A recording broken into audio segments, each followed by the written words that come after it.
Hey guys, good to see everybody again. This here is the brand new Air Venturi Avenger. And today I'm going to get you through what it is, then I'm going to share with you what I've learned about it over the last 2 weeks, and then I'm going to teach you how to tune it. So this is probably a good time in the video to hit pause and go grab yourself something to take some notes with. Also, I suspect that this video is going to get in front of a lot of new viewers. So if you are new around here, this is not my primary YouTube channel. AEAC Vlog is a secondary channel to the Airgun Exploration and Advancement channel, also known as AEAC Home. It's over on that other channel that you will get full reviews of the products that come through here. And this channel is more of a first-person classroom where we can drill down on some discovery and approach. Also, you can hit me up on Instagram, Hooked on Air, or Facebook, AEAC, Airgun Exploration and Advancement channel, Hooked on Air. Any of those three should hit it. And of course, I have a website, aeaconline.com, if you want to see what's inbound, arrived, and in the bullpen for review. Okay, so what is the Air Venturi Avenger, and why is there so much buzz about it? Well, at its core, this is a pre-charged pneumatic air gun with an externally adjustable regulator, with an externally adjustable hammer spring adjuster, and a 4,351 PSI tube for just 300 bucks. Now this one came to me by way of Air Venturi. The gun is manufactured in China. It's available in 177, 22, and 25. This one here is a 22. It measures about 42 3/4 inches long. It is a total featherweight. It comes in at just 6 pounds by itself, filled with air. Once I added a scope, mounts, and the aftermarket moderator you see here, it weighed in at a flat 8 pounds. Okay, so here in 22 form, I know a lot of you guys have been asking after following on Instagram, Facebook, and Airgun Nation too. There's Airgun Nation forum as well. There's a big topic sticky there on the gun. Power, okay? At the high end, I'm getting about 42 foot-pounds with the 22 cal. And I suspect that the same is possible for the 25 because I think they share the same guts. So that can be important to your buying decision. A couple of you guys maybe that lived in Canada or the UK were concerned with lowering the foot-pounds. I saw as low as 500 feet per second with a 16 grain, which I think is 10-ish foot-pounds. And I wasn't at the bottom, so you can go lower than that if you so desire. So that's kind of the range, all right? Not to get too much ahead, but the shot charts I'm going to share with you are a 42 foot-pound shot chart, or tune, if you will, a 30 foot-pound tune, and a 25 foot-pound tune. I kind of dubbed them Power Tune, Pro Tune, and Eco Tune. On that Power Tune, I'm getting about 50 shots at 42 foot-pounds on the reg. On that Pro Tune, I'm getting about 95 shots at 30 foot-pounds on the reg. And on that Eco Tune, I'm getting about 115 shots at about 25 foot-pounds on the reg. And we're talking with extreme spreads here in the neighborhood of 20 feet per second and standard deviations in the neighborhood of 5. So more than plenty good for work out to 50 and 100 yards. And because it's so adjustable and because of the price point, I think that's what's freaking everybody out. And that's one of the reasons why I gave it a full 2 weeks of learning before I got in front of you here on the camera for the vlog. So this is going to be a ton of information. I got a bunch of it swirling around in my mind. So if I hop around a little bit, I'll apologize in advance, and hopefully I won't miss anything. All right. So let me just start up at the tip here. The gun is shrouded. Okay. There are no types of internal baffles in here, so you know, when you get into the 42 foot-pound range, it gets pretty thumpy with its report. It's not so bad around 20, 25 foot-pounds, but there are aftermarket solutions if you do want to quiet the gun down. Now, it's by no means as loud as like a 22 short or a 22 rimfire or an an unmoderated air gun. It's not loud, but it definitely does not fall into the quiet category. All right, now at this time, Donnie FL is making adapters, 1/2 inch UNF thread adapters that will thread right into the end of the moderator. He sent me one, and that's how I was able to affix this 0 dB. These are available at Airguns of Arizona and maybe a couple of other places. They come in different lengths. And speaking of length, you'll notice right here underneath the moderator, this is the cap for refilling the gun. And there's a little bit of a clearance issue. So as I pull that cap off, you'll notice how close it is to the moderator. So at this time, you probably don't want to go with a moderator that has a diameter of more than 1.25 inches. Otherwise, you're just going to have to leave this cap off or take the moderator on and off every time you refill the gun. And if you do that, you could get into POI changes, but that's not a certainty. As I also understand it, Donnie may be coming up with an adapter to put a little bit of an extension on here to give you guys some clearance over that Foster fill. But this does a great job of quieting the gun down. All right. So this tube here, there's a tube here. It's kind of connected to a secondary tube inside together. Their combined volume is just 180 cc's. And the reason they're getting so many shots out of this gun is because of that super high working pressure. You know, most air guns are a 3,000 psi fill-ish, kind of live in that neighborhood. This one lives at 4,351 psi for its max fill pressure. So what that means to you is if you are able to get that high, for example, if you have an aftermarket compressor like an Air Venturi Nomad or a Spark or, you know, one of these little guys, you know, you can fill your gun up to that if you have an SCBA tank, which is what's very common in the air gun industry to refill your gun from. It's what the firemen wear on their back. You know, those are 4,500 PSI fill tanks. So, you know, that'll be very good for filling this as well. Now, if you're a hand pumper, okay, and you want to pump this up, I mean, there are several affordable hand pumps out there by Air Venturi and Crossman. There are also some more expensive ones that will fill to 4,350 PSI, but that gets super tough. So that's going to take a special dedicated individual that's going to want to work that pump that hard to fill this thing to its max. But that doesn't mean that you can't have a good ownership experience with this gun if you use a regular hand pump and fill it to, say, 3,000 or 3,500 PSI. Just kind of figure you're going to get about half-ish to 40%-ish of the available shot count that this gun has to offer. That 50, that 95, that 115 that I talked about on those 3 tunes, which is still extraordinary for just $300 and all this gun has to offer. Okay. A couple of you have been asking me on social media if I would also come up with a hand pumper's tune. And I think to do that would really detract from, to do that specifically would really detract from all that this gun has to offer, because, you know, to get down below 20 foot-pounds, you know, just so that you can get 70 shots as opposed to 50, I mean, to me, that doesn't make any sense, because then the tool becomes less useful. You want to be in that 25 foot-pounds-ish range to have a docile, accurate, fun gun for shooting at longer distances, or higher, 30 or 42 or 43 foot-pounds, as I was able to ring out of this guy.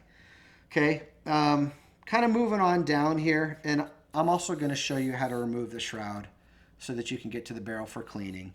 So if that's important to you, I'll have that in here as well. Okay.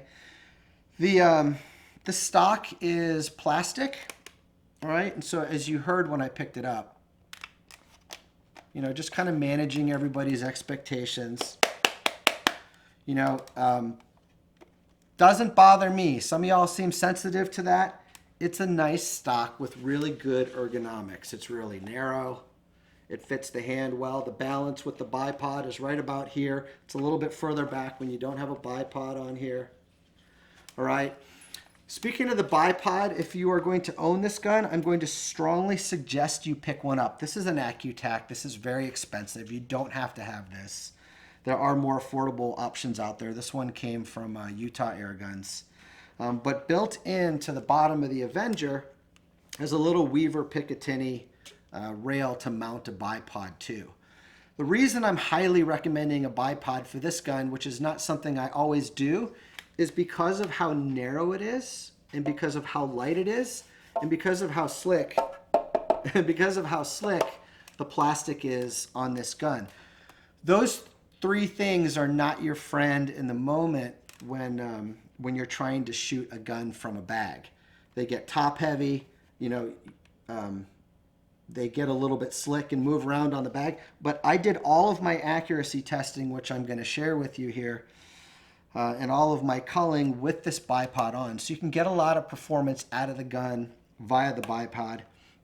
But if you're going to hunt with the gun, then you just pull it all off and go out in the field and hunt with it. Because like I said, you're 6 pounds alone, 8 pounds with a scope and mounts. So this ought to make a fantastic hunter. I also noticed a couple of your comments on social media over the last 2 weeks is that you felt that for the price point, this would be a really good basher type of gun, back of the pickup truck, beat it up, doesn't matter because it's inexpensive. If that's you guys, I would encourage you to try to maybe look at this differently than that. And the reason I say that is after having spent 2 weeks with it, this is more of it's kind of a freak of nature in that it's a precision air gun in regards to how it feels to tune, shoot, and kind of handle. So I wouldn't put it in the basher category. That doesn't mean that it's like not tough. I mean, who knows if it's going to be tough? They're brand new, right? But it doesn't feel like, something that you can just beat around. It's more of a precision tool. So don't let that $300 fool you. I don't know any other way to say it other than to just say it. I came away from my two weeks completely blown away with what this is and all it has to offer the end user. All right, kind of moving on down here. There's a Weaver Picatinny scope rail up here at the top. It's all poly. It's kind of all molded in. It works just fine. Haven't had any issues with it. You'll see a pressure gauge over on this side, and then you'll see a pressure gauge over here on this side. The one on the left side of the gun is going to tell you the readout of how many PSI, how much air is left in the system, okay? Goes up to a maximum of 4,351, which is 300 bar, okay?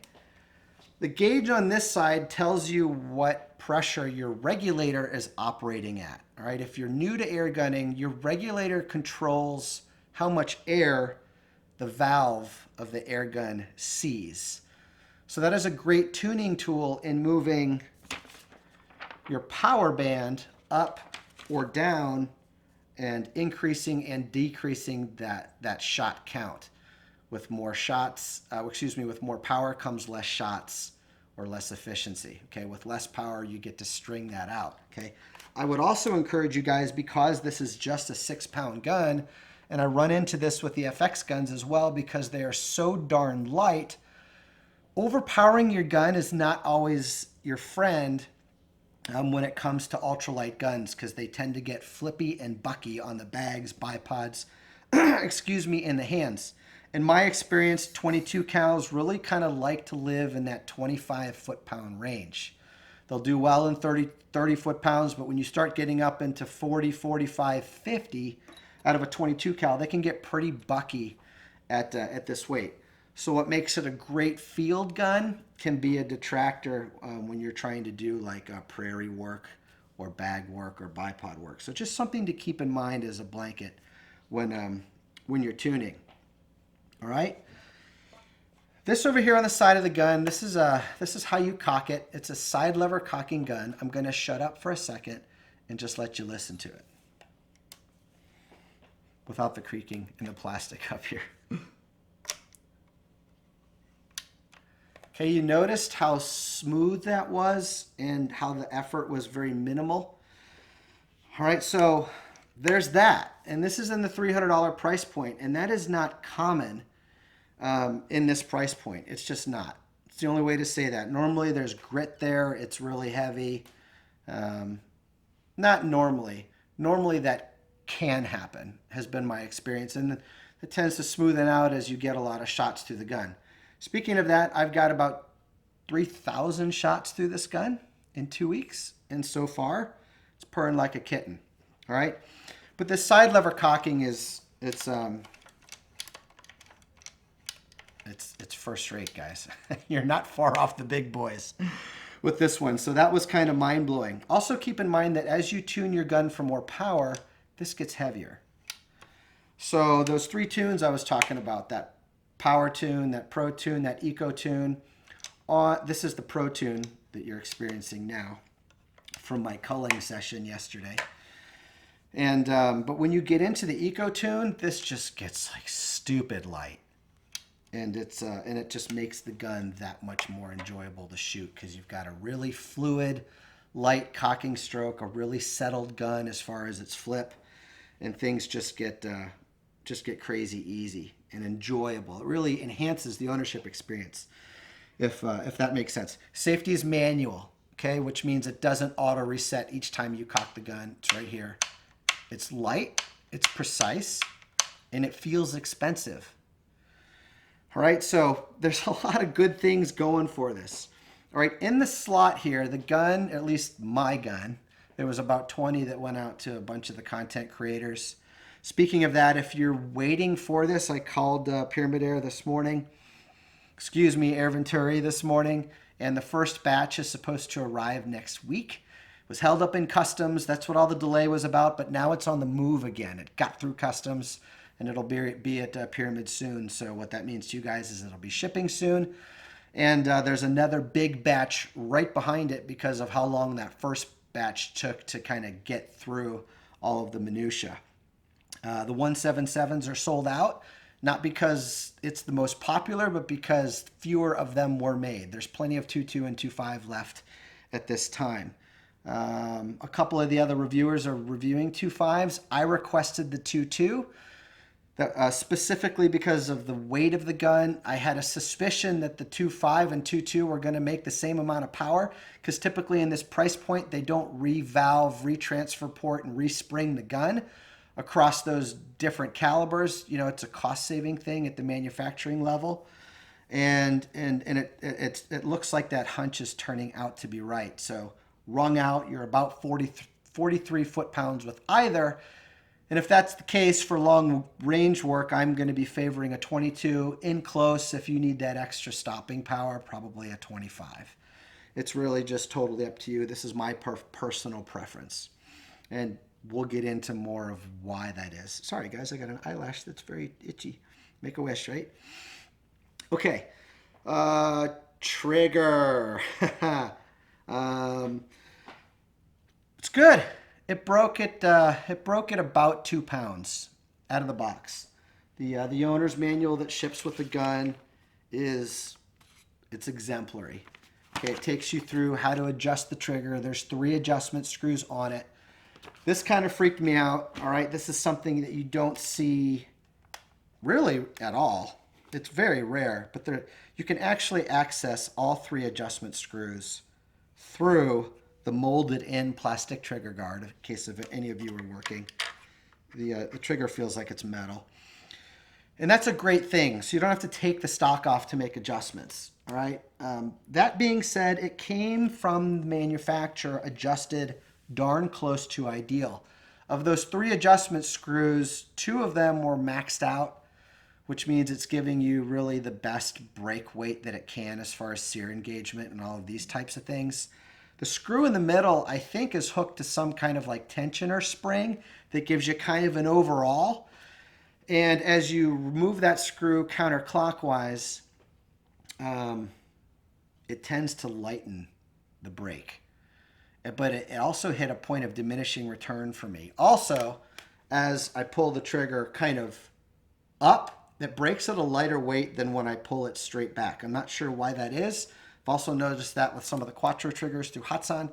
This one's kind of the same deal here. I'll demonstrate it for you. There's the first stage. It's resettable. Boing, boing, boing.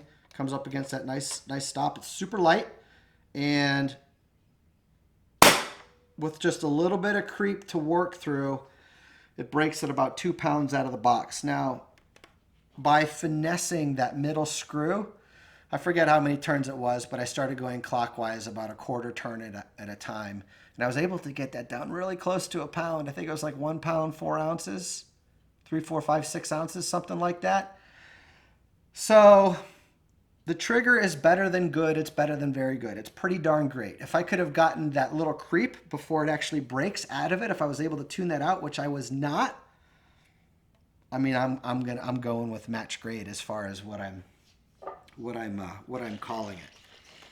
All right, so how do you adjust the hammer spring? Well, it's super easy. Right here in the back of the stock, you'll see a little hole. You insert an Allen in there, and I'll show you how to do that in a little bit. You got about 5.5 total turns of adjustment.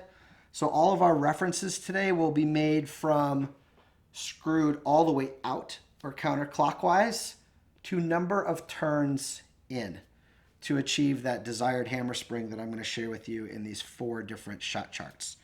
Okay. Yeah, it's pretty. Oh, I do want to mention mine had, as I worked through those 5.5 rotations, had a couple of super stiff spots towards the middle that made me think I was at the end when I was in fact not. That's why I have 3,000 shots to this gun, because I kind of had to redo all of the shot charts.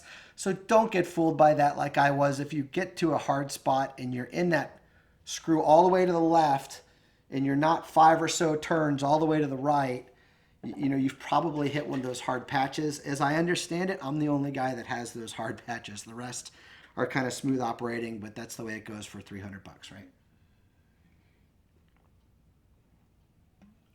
All right, that externally adjustable regulator.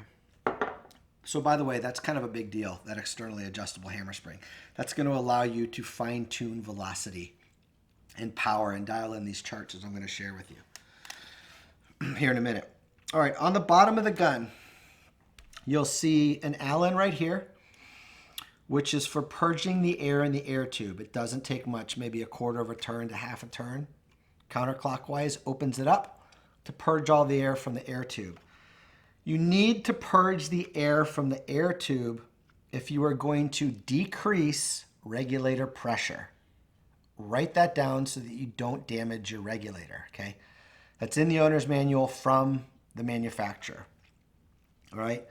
To increase regulator pressure, it doesn't matter. Fill the tube up all the way. That's what I've actually been doing on purpose, so that that regulator sees all the pressure on the other side of it, on the tube side, when I'm making my adjustments, because I noticed that if I did not do that, the regulator, I would kind of get it into an area and then it would settle over 10 shots, and then I need to, you know, just add a little bit more reg, which is not a big deal, but be aware of it. This little screw here is how you adjust that externally adjustable regulator. It's just a flat head. It turns very easily. When there's no load, it turns like it's just spinning in its place. When it's under pressure, it's a little stiff, but it's not bad. The range of adjustability is not huge. A turn and a half-ish to work from like 1,200 PSI on that reg on all the way up close to 3,000. And I found that it was very responsive, which kind of surprised me. And what I mean by that is little inputs on that regulator screw showed little differences on the regulator gauge here. And I really appreciated that, because what that enabled me to do is really fine-tune some extraordinary performance out of this gun. And then it's got this little rubber plug. So I said it once, I'll say it again. I don't want anybody to hurt their gun. If you're going to if you're going to decrease your regulator pressure, first purge all of the air out of the tube by that little purge screw. Okay, then fill it. I'm going to demonstrate all this for you later, so don't worry. And then fill it up with air, all right? And, excuse me, purge all the air out of the air tube. Turn that regulator screw clockwise, gently, until it seats, all right? Back it out a quarter turn. That's kind of your starting place. That's going to be sub 1,000 PSI on the reg. And you want to get probably into at least that 1,200, 1,300 PSI range. You know, and kind of start going from there. All right. But yeah, that's pretty much all that. There's a rubber butt pad on the end. It's got like a string. Oh, so this is obviously for a sling stud. It looks like it's drilled for the diameter to put a sling stud in there, and one right up here on the back side of the weaver mount for this bipod. You know, you can also put like a laser or a flashlight on that bad boy for nighttime hunting. I think the only other thing I want to share with you before we get into all of this craziness down here is mine shipped with 2 magazines. I'm guessing that they all will. One was great and the other was not so great. So one inserted with a click, the other did not. One, and I'll be able to tell here. Yeah, this one. So even though I eclipsed that little, we'll call it a nipple, right there. You know, a little, it doesn't hold. It wants to come back. And this is the same one that just kind of fell in like butter. So this is the one I've got like 3,000 shots through. It goes in with a nice snap. I can spin this all around here and it holds in its place.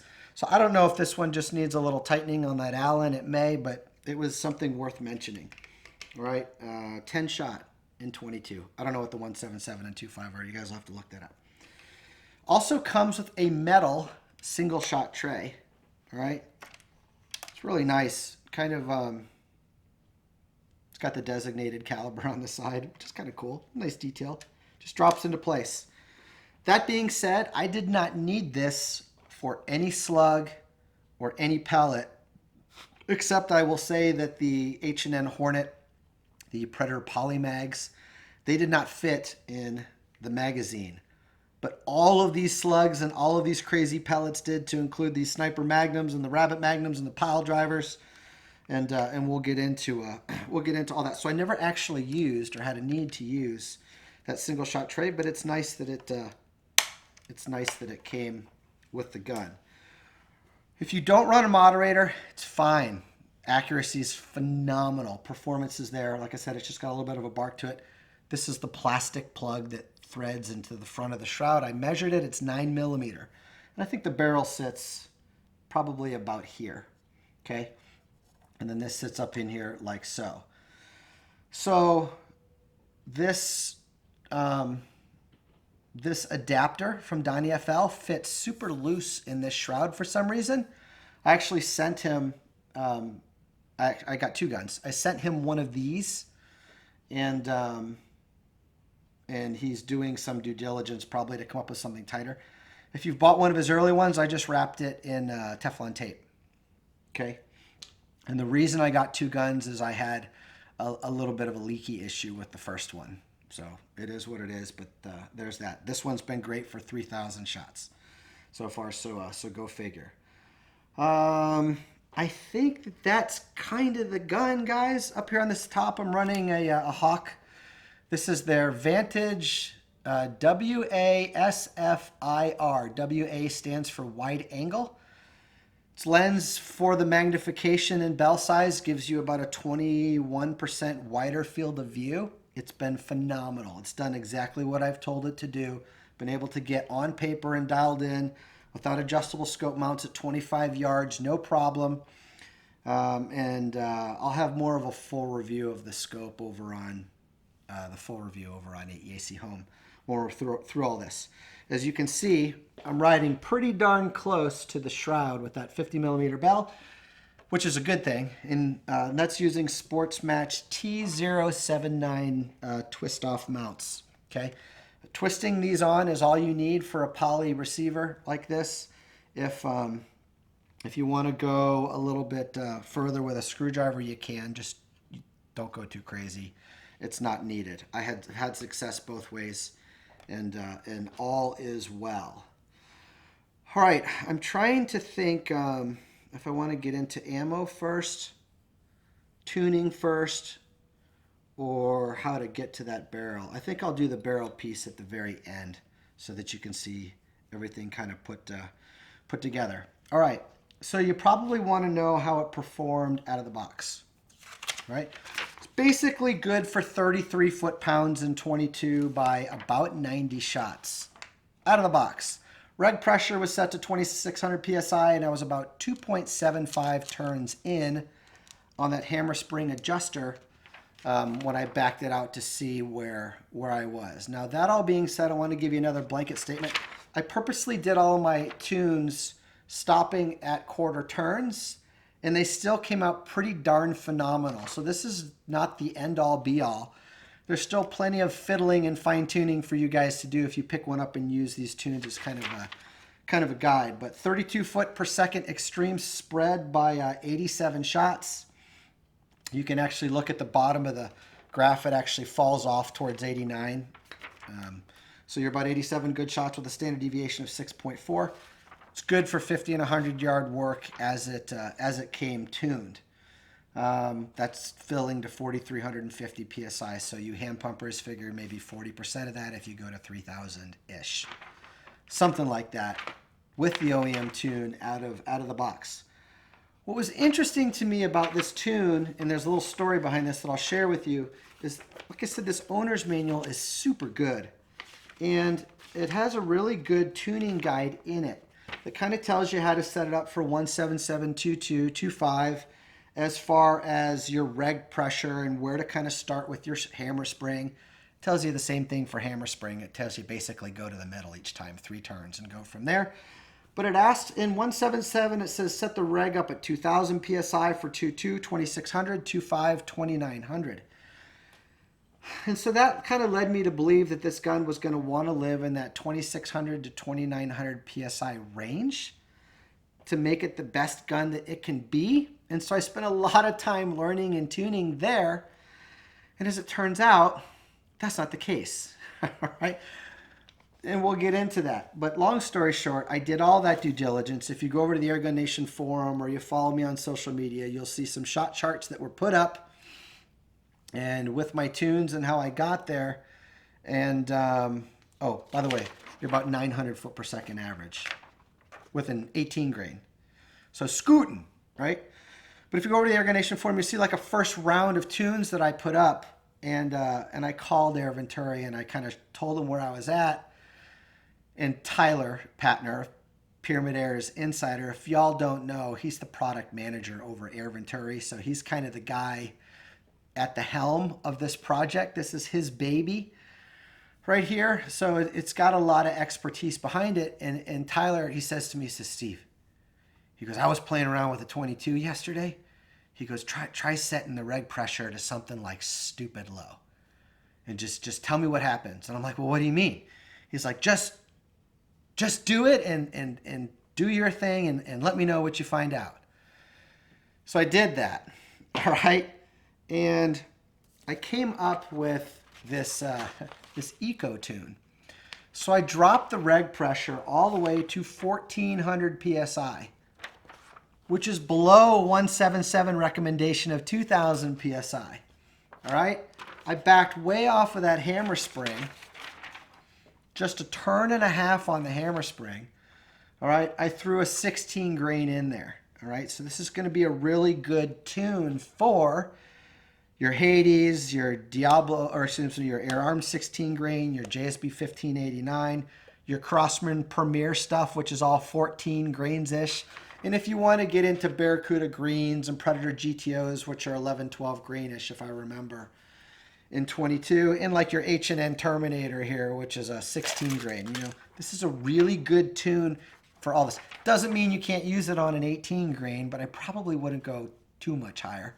Otherwise, you'll start to get, you know, a lot of this. But ran it from 4,350 PSI down to 1,400, right where it fell off the reg. That was the reg setting. A turn and a half in to the right from all the way to the left setting, counterclockwise to clockwise. And I got 116 shots. You ready for this? with an extreme spread of 22 and a standard deviation of 4.8. That's a 25 foot-pound average with a 16 grain repeated 116 times on one fill.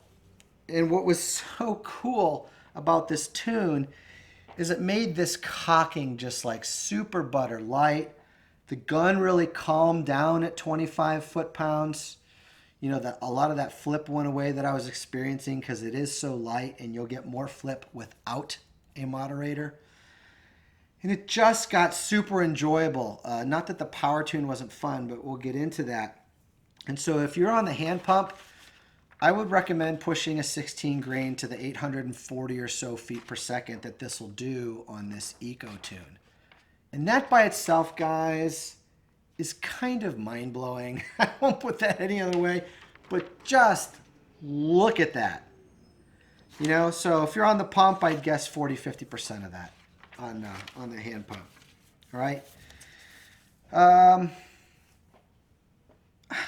Yeah, I'm going to hit the accuracy at the end. All right. So 840 feet per second, by the way, guys, is also a number that I kind of chose for that Eco tune. I was trying to dial that in because that's a velocity that the Diablo-shaped pellet does really, really well at. They don't like being pushed too much more than 900 feet per second. If you do, you tend to start getting instability at 50 and 100 yards, and you'll see that, and you'll be frustrated and wondering why your gun won't group. Yes, it'll do better in the wind, going faster typically, so it's a balancing game, but typically 850 to 870 is kind of the magic window for that style of pellet, you know, with like the little parachute on the back, as opposed to like a slug or a football. And we will get into that. So that's just something to be aware of. That's a good place to live for any air gun at any price point, shooting any Diablo-shaped pellet. So that's a tune that applying and knowing will really enhance your ownership experience. All right, the Pro Tune. Why do I call it the Pro Tune? So if you get friendly with the guys that are winning Extreme Bench Rest, the Rocky Mountain Air Gun Challenge, Pyramid Air Cup, you know, there's a misconception out there that these guys are shooting 900, 950 feet per second, 1,000 feet per second, all these crazy numbers with pellets. And that's just not the case. And also, when you start talking to our industry's elite airgun manufacturers, they'll give you the same information, okay? That Diablo-shaped pellet is happiest traveling at about 850-ish to 880, 70, 80 feet per second-ish. You'll get your greatest stability and accuracy there. If you're shooting at 50 and 100, if you're at 25, 30, 35 yards, doesn't freaking matter. Normally, you can get away with 950-ish, and you're still going to be inside of a nickel, you know, at 25 with a lot of different types of pellets. But the reason I'm going over all this is, like I said, I suspect that this video is going to get in front of a lot of new air gunners, and I don't want you guys and gals to get misled by what you read on a box on an airgun box at a box store. 1,000 feet per second, 1,500 feet per second. Guys, I'm here to tell you that is not your friend. That is marketing designed to get in your wallet, and they are banking on the fact that you don't know any better, okay? Now, that was kind of harsh, right? Or maybe they're just assuming that maximum power is important to you at 25 yards, and if that's the case, that's okay. There's nothing wrong with that. And then I would just retract everything I said. But these are things for you to be aware of as a new air gunner. High velocity with a pellet that is shaped like a parachute is not your friend. 750 to 850 is where you typically want that. So that's how I came up with this Pro Tune. The guys that are winning big money at these national events are pushing pellets 850, 860, 870. Okay, and they're winding up on the podium finish. So that's what I modeled my Pro Tune around. Pushes an 18 grain pellet to about 860 feet per second by 96 times on this tune, right? 4,350 to 1,800 PSI, max fill to where it falls off the reg. Reg is set at 1,800 PSI. 2.75 turns in or clockwise on the hammer spring from an all the way backed out position. By the way, be gentle with this, guys. There's no reason to force. Kind of go backwards until it stops. Don't be cranking on it. Same thing with forward. If you feel a rough patch, just, I'm doing everything with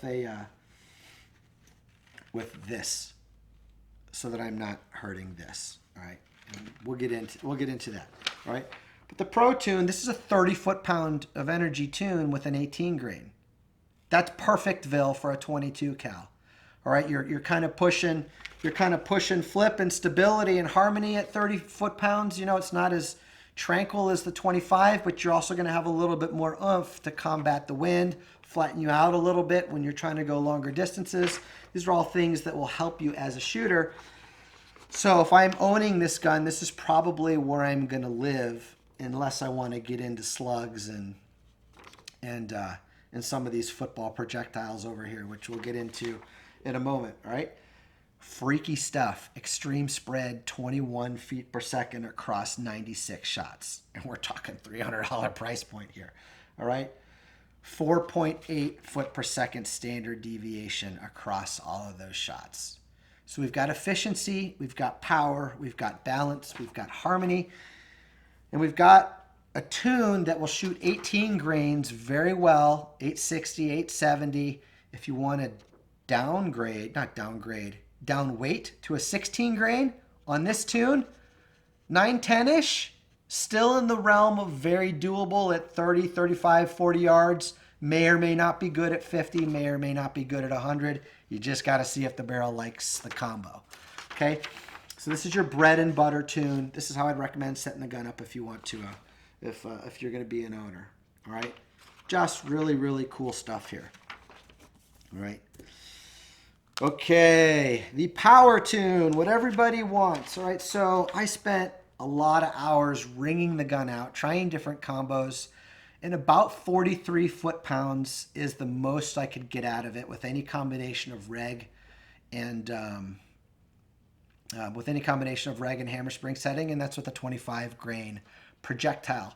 And I noticed in watching some of the other creators' videos who were shooting 25 cals, their 25 cals shooting 25 grains, which is also available in a 22, 870, 875. And so I would love to see your feedback in the comments as time progresses, how you're doing with your 25 cal. I strongly suspect that it's kind of the same as far as the power that it has to give. All right, 42, 43 foot-pounds in a 22 is a ton. All right, that's way more than you need to humanely hunt small game out to 50 and 100 yards. And we'll get the lab radar on this in the full review over on the big channel. And we'll see with how much energy and velocity these projectiles are hitting with at 50 and 100. If you're new here, that's Doppler radar. We use it to track the speed of the pellet all the way from Mr. Muzzle all the way to the target. It's really some cool, fun stuff. You'll see it later on here in this video as I start sharing with you some very specific accuracy and velocity, which I promise I will do. All right, the power tune, 2,700 PSI on the reg, 5.5 turns in on the hammer spring, which means I closed that hammer spring to put as much pressure on that valve to open it as the gun was able to give. All right, and you notice I didn't max out the reg, 2,700 PSI. I got that same power at 27, 28, 29, and 3,000 PSI on the reg, no matter what I did here. So that tells me that the power limit of the gun is being governed by the spring, the ability of the spring to exude force, and also the valving in the gun. All right, 50 shots with a 42 foot-pound averaging, with a 42 foot-pound averaging 870 feet per second with a 25.39 grain pellet. I actually used the JSB redesign. All right, this is where it gets really freaky. Extreme spread of 17 feet per second and standard deviation of 4.6 for 50 reg shots. Guys, that's a 6-pound, $300 cannon with some extraordinary consistency. Just calling a spade a spade. You know, Air Venturi, my hat's off to you guys. This is really good stuff, and I think it's going to mean a lot to a lot of people. But yeah, those are the tunes, guys. I would use those as kind of your base, and then when you receive the gun from ownership, fine tune from there, because you may find even better than I found. All right, because I'm sure you're going to invest a lot more time as an owner. Let's get into accuracy, because there's a story within a story there. So the barrel is the first of its kind that I've ever experienced. All right, not that it's made in China, but it's not crowned. Okay, and what that teaches me as an avid air gunner who's been teaching this for a couple of years now to you guys is a crown may not be as important as we think it is. I know there's a million stories out there where you're like, oh, my gun shot like shit, and then I recrowned it, and then it shot good. And I'm starting to suspect that that may have more to do with a poor crown being on the gun rather than no crown at all. I don't know, but that's kind of where my mind went with that, because this non-crowned barrel performed at a very high level with everything that you see here. And that's super, super weird. It's very unusual in airgun land. Usually a barrel will like 3 or 4 or 5 different types of pellets, maybe 10. Granted, we're talking a 25-yard call, but I got to know where I'm at with the gun at 25 yards before I move out to 50 and 100. I got to get all those pellets down to something manageable. I was not successful in getting that to something manageable because this gun likes all of this different lead at all of these different tunes. So it's just like, holy crap, man. So it's probably going to take me another week or two to film that full review out at 50 and 100 yards as I figure out what actually has stability at what power and speed at those longer distances. And that'll be in that full review for you guys. So take this with a grain of salt, but I will also say that my 25-yard culling work has always been a strong indicator for me of what will work at 50, all right, and beyond. Let's start with the light stuff. So with that Eco Tune, all right, had great success, and I have to go through this with a cadence to where I can put up on the screen for you guys to see the group and the speed at which it was traveling. Hence that notepad I wanted you guys to grab earlier. It's going to be a ton of information. All right. JSB Hades. Okay. Love that Eco Tune at 25 yards. This is going to be a really good hunting pellet for y'all. Good combo between speed, power, and expansion. All right. Your breaded butter pellets for that the Eco Tune is going to be your Air Arms 16 grain or your JSB 1589. If you're new to air gunning, these are actually manufactured by JSB. What sets them aside is they have their own die within the JSB plant in the Czech Republic that's used exclusively for manufacturing Air Arms pellets. If you haven't seen it, I've done a full factory tour of the JSB manufacturing facility in the Czech Republic. Highly recommend you check it out over on the other channel. All right. Crossman stuff. I don't normally test the Crossman pellets because what I've always found is that I'll get consistency, or I'll find a barrel that falls in love with their stuff, but it's always 4 out of 5 times or 7 out of 10 times. So while that's great because this is very inexpensive and very budget, and it's fine for 30, 35-yard work, once you start stretching out past that, those 4 out of 5, 7 out of 10 of it flying the way it's supposed to fly, just because of the inconsistency in manufacturing, because it's less expensive, right? That's fair. Can bite you, right? But this, I did really well with the domes and with these copper-plated domes. What do they call them? I have no idea. They're a copper-plated dome. 14.4 grains, 14.3 grains. This is basically just this with some copper on it. I tried the cross from Premier Hollow Points. I didn't like them. All right. Terminators. This can be a really good pellet. It's nasty as far as hunting goes. It has kind of a fat, flat face on it, so it scrubs speed pretty quick. It's good for kind of in close work typically. They're lighter, 16 grains, so they tend to really zip. This gun liked them. I don't want to say loved them. It liked them. Okay. And again, everything was fed through the magazine. Right. By the way, feeding was awesome with everything. That being said, I do want to share with you guys. I'm not sure how well this is going to pick up, but you see the probe right here. It's not perfectly in line with the breech right here. I don't know how much it matters, but you'll see it. It's here. Here it is all the way out. Put my face here because this camera is. I've got it set to focus on my face. It's all the way out, and then as it goes in, it kind of angles down as it guides. It didn't really mess with like the way it felt at all, but I can see that over time moving through these O-rings faster than it might if it wasn't otherwise perfectly aligned. All right. Again, we're in the $300 price point. All right. So I want to manage expectations. A lot of good things going on here, but these are also things you need to know as an ownership to keep an eye out for. This is not a big deal. You just want to keep some of these O-rings on hand because it may go through them quicker than if there was a perfect alignment right there. All right. Okay, ProTune. ProTune for me revolved around the 18 grain again at 860, 870 because that's where you want to be for all that speed and velocity. Good power, 30 foot-pounds.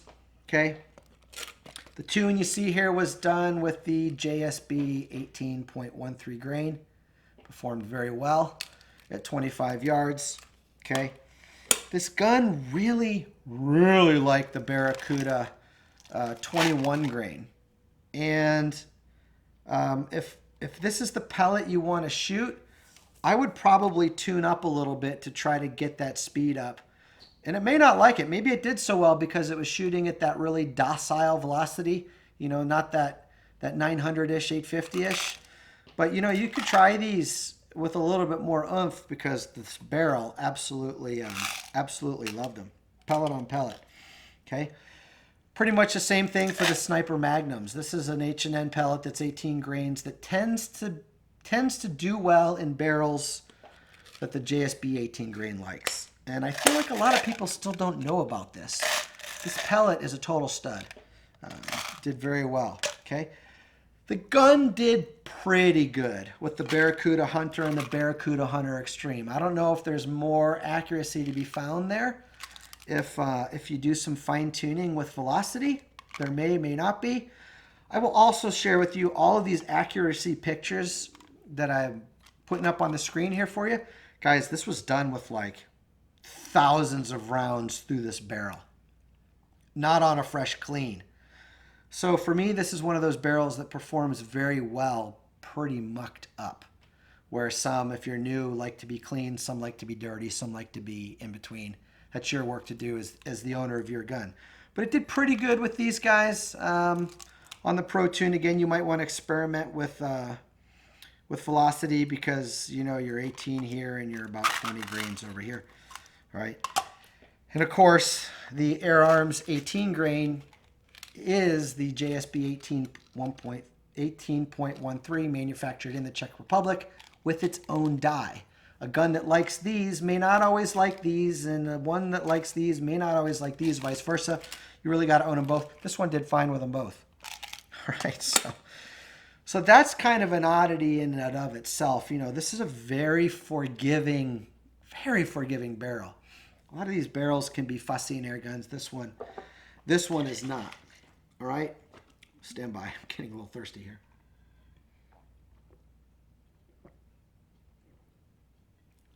Oh. And so that I guess I don't have to answer the comment because I know a couple of you will ask why it looks like I'm drinking water out of the Mississippi. That's not what this is. This is just my breakfast. It's blueberries, strawberries, a banana, carrot, walnuts, whey protein, yogurt, coconut oil, quinoa, basically all thrown in the Vitamix. Excuse me. And liquidated. That thing will liquidate your left shoe if you wanted to, and you can drink it. But that's what that's all about.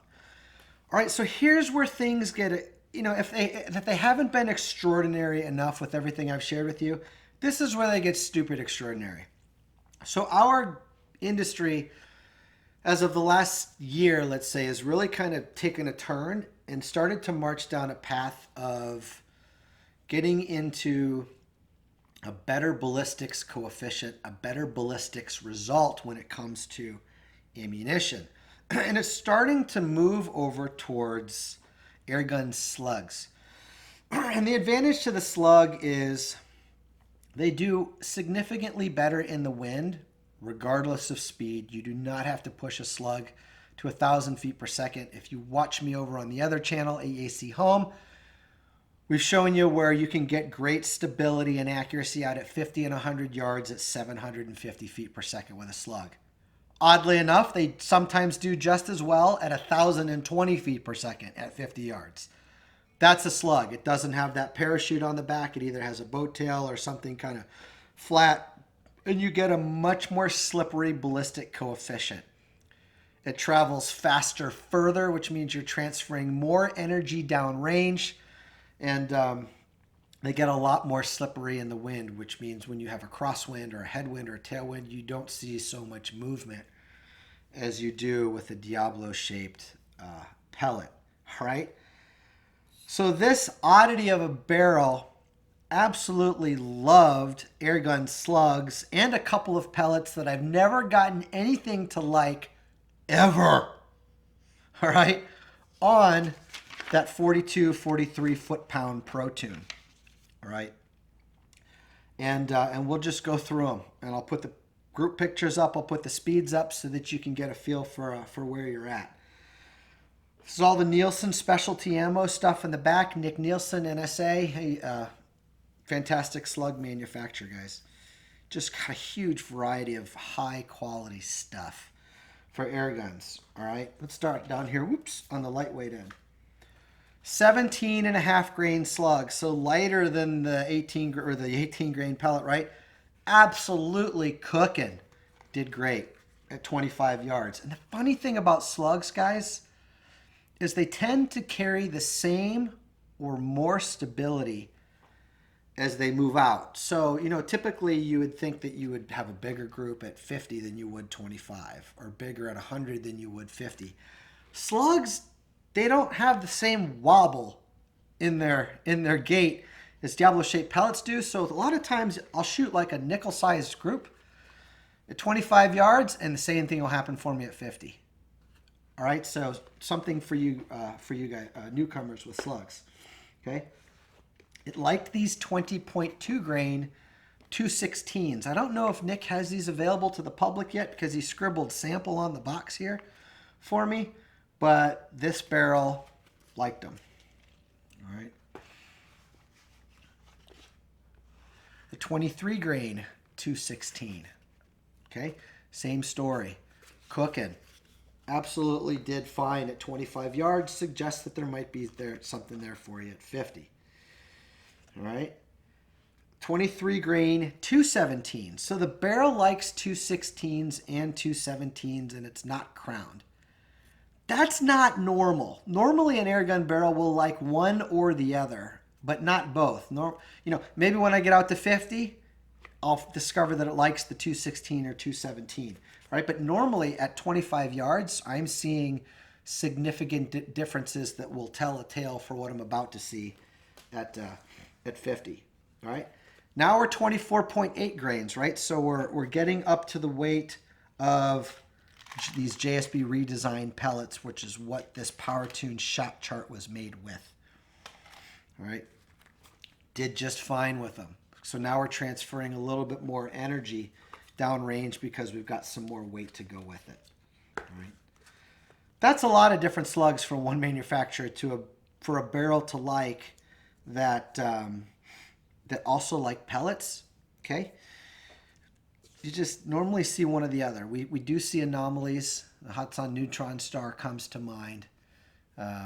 The Airgun Matador did well. The Air Arms did well. So I guess we're starting to see some of the Lothar, Walther, and Turkish-made Hatsan barrels do well. But the Chinese have figured it out and then some. All right. FX Hybrids. Guys see all these over social media. These are rat snipers. FX has worked very closely to come up with them. This is a differently designed type of slug. It's a 22 grain, which is nice. It's a little bit lighter weight. You get a little bit more speed out of it. This barrel is showing a tendency to like them. All right.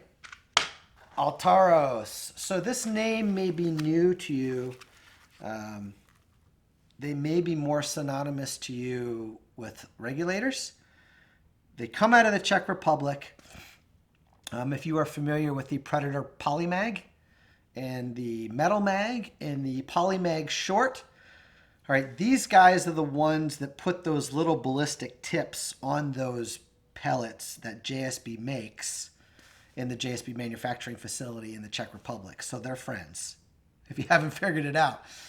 All right, I suspect these slugs or boat tails are going to be available in the United States because they reached out to me and they're sending me product now.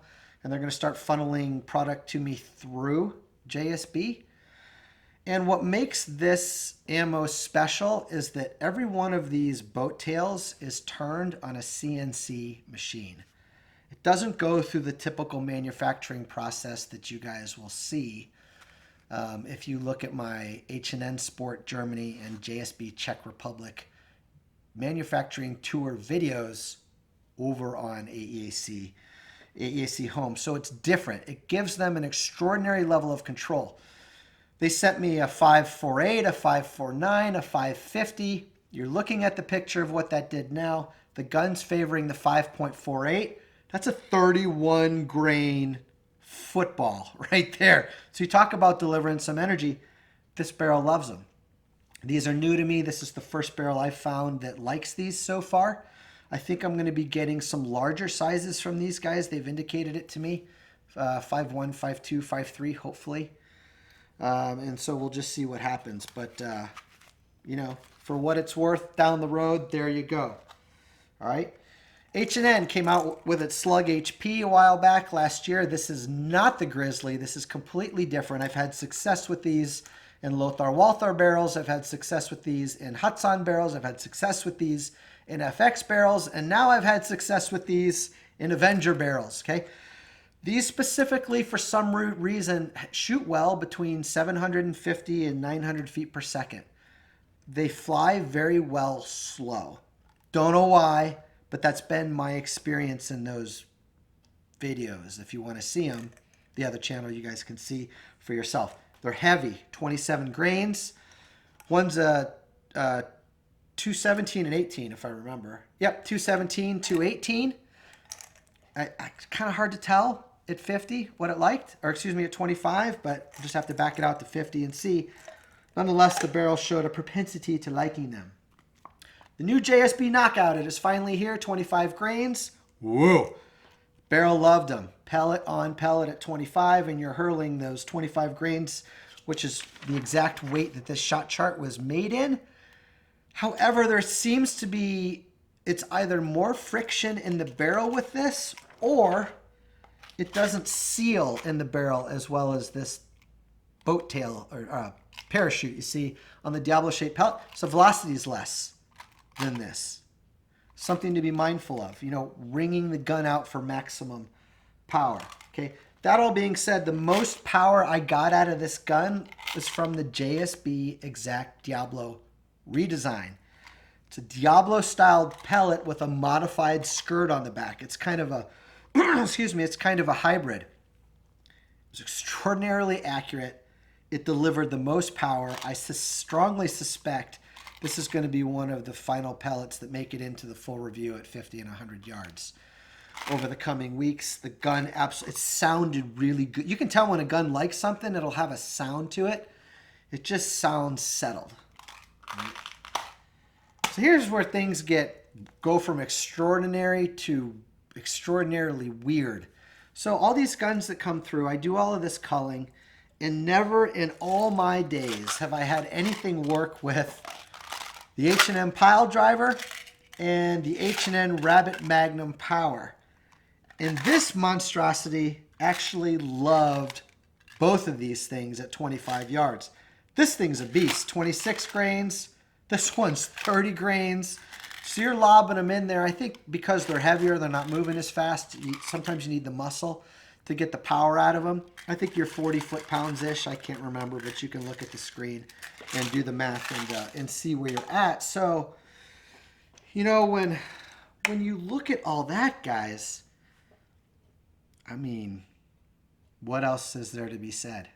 You know, the proof is kind of in the pudding as far as what you're able to do with the gun to get it to work with all of this type of lead to suit your specific needs as an air gunner for 300 bones, man, and it's fun.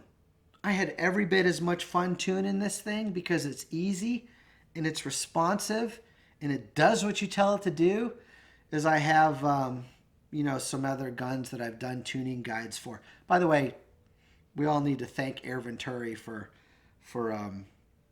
having me do a tuning guide for this gun. It was a lot of extra time, and it's a lot of extra effort. We'll call it effort on their behalf, and but man, was it worth it. All right, so let's get into how specifically to tune the gun. Let me just show you that one time so you guys can see it. Make myself a little bit of room here. Let me grab a bag. You'll need some tools. You're going to need a flathead screwdriver, smallish like that. You're going to need a 3mm Allen to purge the air. This 2mm, this is for getting the shroud off. And the 2mm for getting the shroud off. I'll show you that in a little bit. And you're going to need a 2.5mm for the hammer spring. I took a silver Sharpie and I marked mine right there. That way you can count the turns specifically as you go. All right, and again, I would start it at the quarter turn here. That'll get you really close to ideal. All right. So my air tube down here it's got about 3,000 psi of air in it, and I need to purge that from the system. If I want to decrease my regulator pressure. We've been over that. You don't have to do any purging at all, to be clear, to adjust the hammer spring. You can go up or down with that at will. Just don't do it on a cocked gun. Make sure the gun is decocked, because when you cock the gun, you've compressed that spring, and now you're trying to turn on that bad boy and you're wondering why it's not. Don't cock the gun, all right, when you do that. All right, so if I want to go, like, let's say, for example, right now my regulator pressure is at the Pro Tune, so it's at 1,800 psi, right? Let's say I want to move up to this 2,700 psi here and get up on the Power Tune. The first thing, not the first thing, so all I'm going to do is take Mr. Screwdriver here. Can you guys tell I'm getting tired? I'm also starving. It's early in the morning here on Tuesday.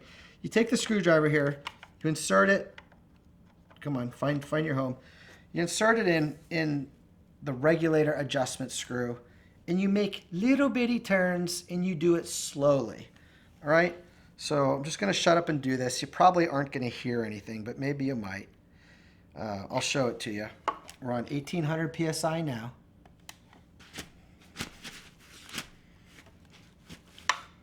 There we go.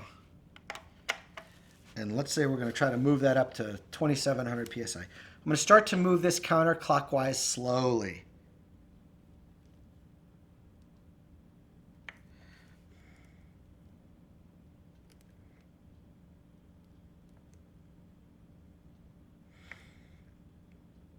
Okay, and I'm at about 2,500 psi now, as you can see it on here. All right, and so what I'm going to do is I'm going to shoot this. I've moved up, what, 400 or 500 psi, and if I were tuning the gun, I'd actually be doing this every time I made an adjustment that I wanted to stop at. I'm gonna dry fire this gun at least 5 times to help that regulator kind of settle into place. You're going to want to do the same thing when you make hammer spring adjustments. It's going to take 5 or so shots, could take 10, for everything to kind of settle into a place where it's going to stay for you. Okay, and if I look at that, it settled back down to about 2200 psi, right? And that's making me realize something that I shared with you guys earlier that's important to do. Okay, you want kind of a lot of air in here when you make these adjustments. I don't know why, but for some reason I found it helps with that regulator stability where it doesn't wander around so much after you've made the adjustment. I suspect it just helps it kind of settle into place here. That whistling you hear is normal. It's the air moving past the check valve up here in the front. Some guns may do this, some may not. So if yours does it, not a big deal. If it doesn't, great. You won the lottery. You won the check valve lottery. All right, so there's 300 bar, or 4,251 PSI. The tank, by the way, comes from Airguns of Arizona. It's the Omega brand of tank. This bag you see it in is really cool. It also comes from AOA. It's got a little flat spot on the bottom, a little pouch over here on the side for your Foster, and a little bag on the other side. All right. Let's see if that extra air changed where the regulator is at. No, not really. All right, so let's continue to work that upwards.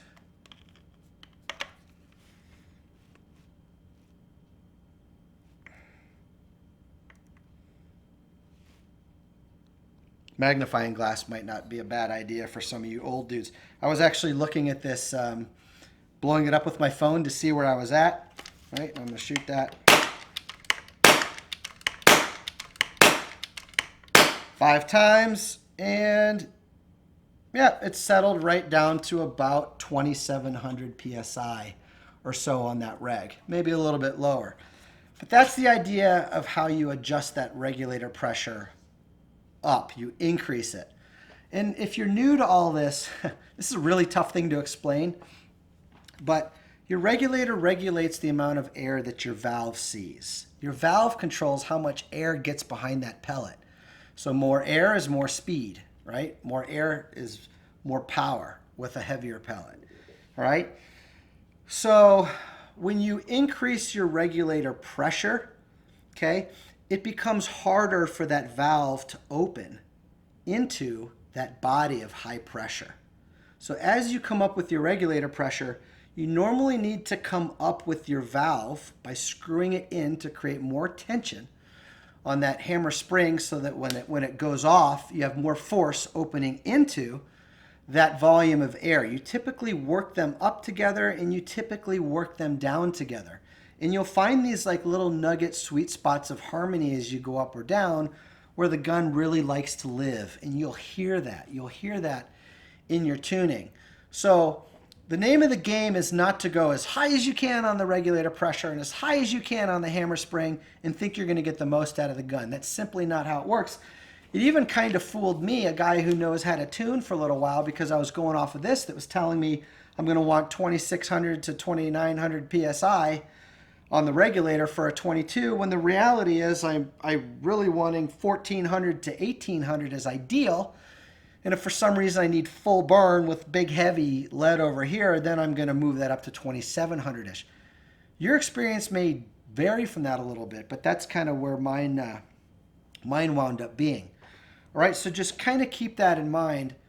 The more pressure you have on that reg, that hammer spring needs more assistance to overcome that pressure to open and close into it. Otherwise, what happens, you have a high pressure over here and you have a soft spring over here. A couple of things happen. The valve doesn't open completely because it can't move all the way into that body of air and back, or it moves too quickly to allow the air past it and to get behind your pellet. So those are the things that you're balancing out. All right, so now let's say I'm up here on this power tune. I've made my adjustments. You know, I suppose I could show you this once. Where's my screwdriver? Just slick this in the back here, and you start turning it to the right, or you start turning it to the left, and you count. Move it all the way to the left and start counting in. That's how you get to these. That's how you get to these different charts. All right, so let's say now I want to move back down to my 1400, 1800 PSI reg. I've got to purge the air from the system before I do that so I don't damage it. The way we do that is with our 3mm. All right, we insert it in here, half turn, or excuse me, quarter turn to start, and no more. And you're probably not going to hear me be able to speak after I do this, because it's going to get loud. And you got to get all the air out of the tube here. And then I'll show you how to reset that regulator to its minimum, so you can slowly start to work up from there.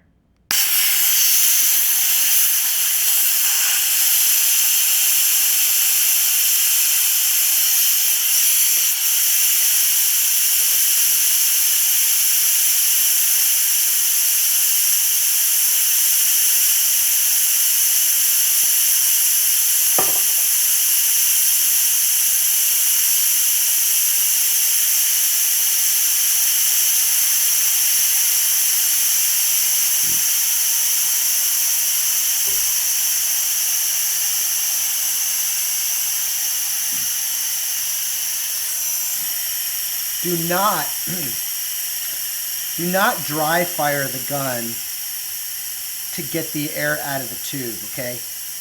I don't know this to be sure. Traditionally with air guns, that can damage stuff in the gun. It's not the rule. It differs from manufacturer to manufacturer. It can happen. So don't get impatient towards the end and start dry firing this, because it does take a little while to get all the air out of the system. Spin that a couple times. It's normal for this to get really cold when you're depressurizing it. It's normal for this to get really warm when you're pressurizing it. That's just kind of the name of the game.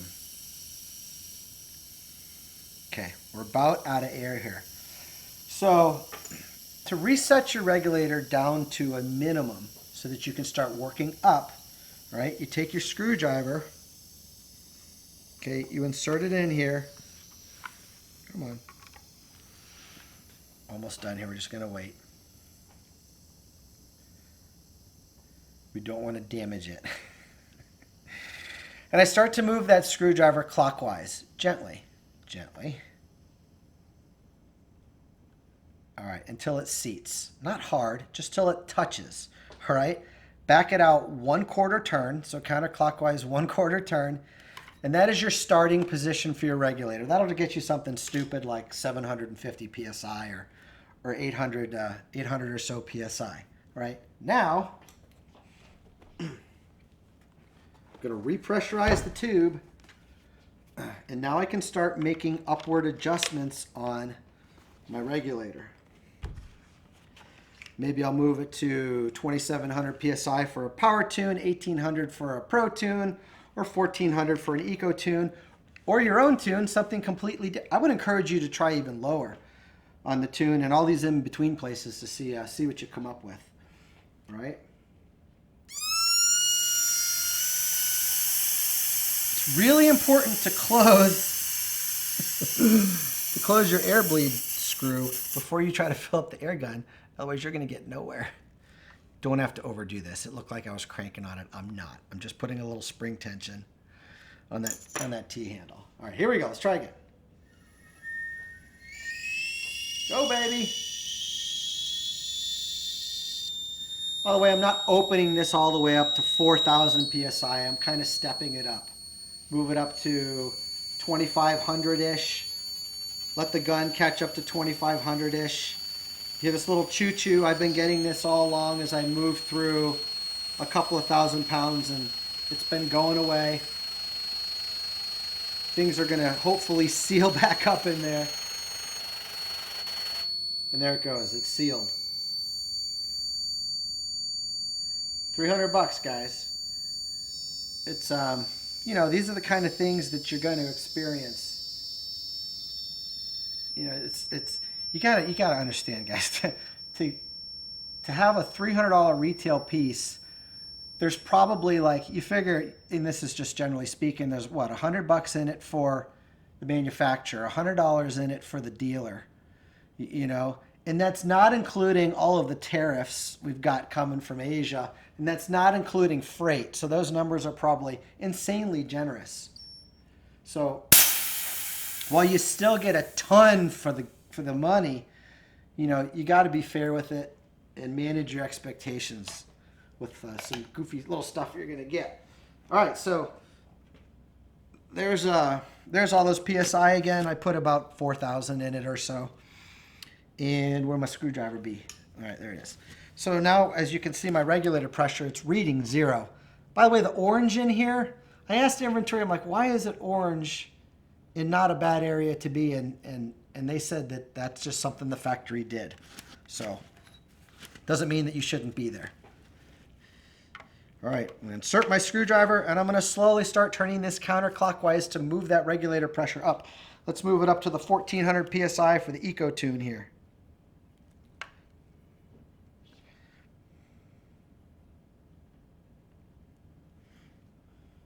Okay, I'm going to dry fire it.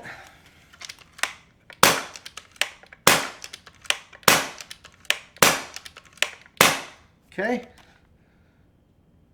That settled into about 1500, so I went a little far, but you guys get the idea, right? And now I got to get my hammer spring to the right place, right? And we know that that's what? Was it 1.75 turns, whatever it was? 1.5 turns, all right? So in goes my hammer spring. I'm going to open it up all the way to the left to loosen that spring as much as I can. I'm going to get my little silver dot aligned somewhere where it makes sense, straight towards me, keeps it nice and flat. So there's one full turn, and there's 1.5 turns. And there's your Eco Tune, and it's that easy. Things flatten out, you get a nice flip-free platform. All right, so let's say you want to clean your barrel, which you're gonna need to do. All right, let me make a little bit of room here. All right, how do you get the shroud off to do that? All right, so there is a grub screw right there that needs to be completely removed. And then there is a grub screw on the either side of this barrel band that does not need to be completely removed, but it needs to be backed out. The two grub screws on this barrel band kind of work towards each other underneath the shroud, stabilizing that shroud up against the barrel band. I got my best performance with those in and with this not so floating. I actually tried it with these backed out, and it was not as good as with them in and pressing up on pressing that shroud up on that barrel band. So if I remember, this is a 2 mil. Yep. Okay. Now I put blue Loctite in mine because from the factory they did wander out. Okay, and I don't know how well you can see this. I'm going maybe 2 turns. Going 2 turns on those just to back them out to where when I slide this shroud out, they're not tearing up the shroud. Okay, this guy in the back here, this has got to come completely out. This is also a 2 mil. That little pop you heard was because I put blue Loctite in it, because it also loosened itself up. Where my bag be? Okay, and I'm going to finish backing it out with the little screwdriver guy here. Okay, and that's what it looks like. So we will set you aside. All right. Now the shroud's going to slide right off.